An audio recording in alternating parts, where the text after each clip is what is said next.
When does love and compassion become toxic? One of our core values is empathy and compassion. And so please don't hear me say that you shouldn't have it. You should have it. God calls you to love your enemy. He calls us not to be overcome by evil, because if we do, we will go to the dark side. We will begin to hate.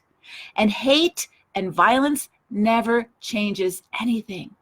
It just destroys more. But yet, there is this dark side of empathy and compassion or love that I want to talk about, because sometimes our greatest strength can also be our weakness if we're not careful. For example, let's say that you're a generous person and you love to give and serve and be there for people, and that's a wonderful quality. Please don't change that. However, if you're that kind of person who has absolutely no boundaries about doing that, or when you do that, or how you do that, or how much you do that, what happens to you?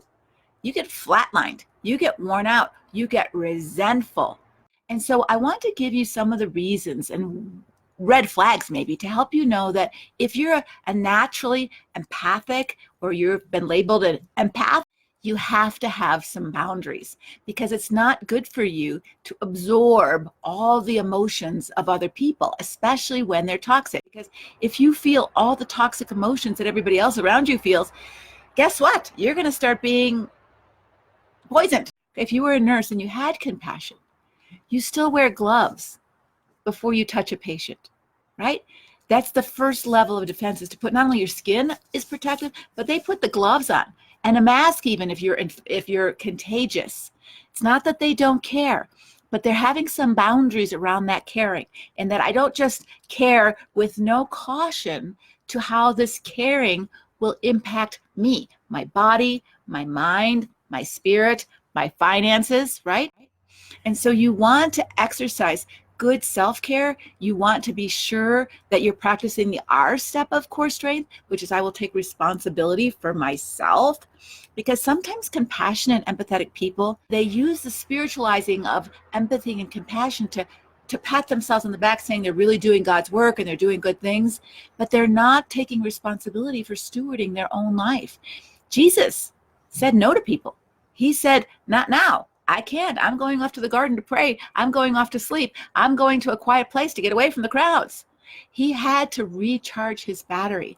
And so when you have a high level of empathy and compassion, it's most natural for you to give out.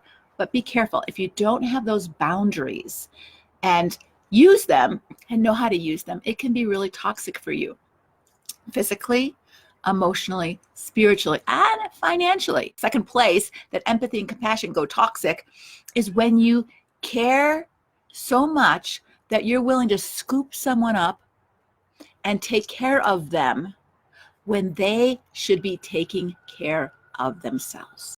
Sometimes our empathy and compassion move in too quickly to rescue someone from drowning in their own mess when they need to drown a bit, so that they call out to the Lord. So they begin to recognize, I made a mess of my life. So in Proverbs 6, when you jump in and you co-sign a loan, God's saying, don't do that. That's foolish. You're enabling them to be irresponsible with their money by you coming in and over functioning for them. Now, this is so important for you as women with a destructive husband or children, because sometimes you're feeling like the only place I feel good about myself is as a mother, and so I overfunction. I feel sorry that my husband's harsh to my kids, or I feel sorry that he's not the kind of dad. So I'm trying to be super mom and I'm overfunctioning, but in some ways you could be crippling your kids to be overly dependent on you to solve their problems, to soothe all their feelings. Feeling bad about yourself can be a great motivator to say, look, I don't want to be this kind of person. I need to do something different. When you keep rescuing out of your love and compassion and say, oh, you're such a good person. You really are a good person. I know you didn't mean this. That's not love. That's not helping them. That's rescuing them from feeling their own uncomfortable feelings, which might help them grow up, mature, repent, change, whatever it is that they need to do. And so you have to say no to some things.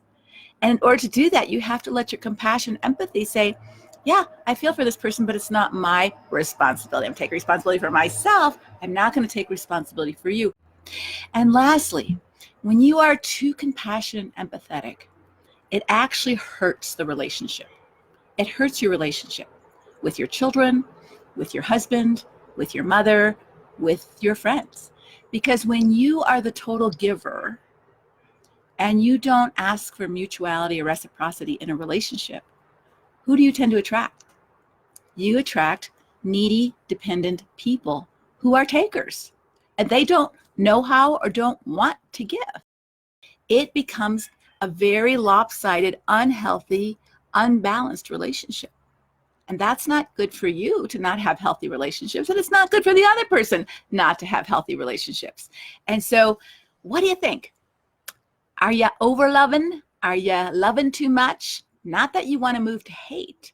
You want to move to great love, great compassion, great empathy with really wise discernment and boundaries.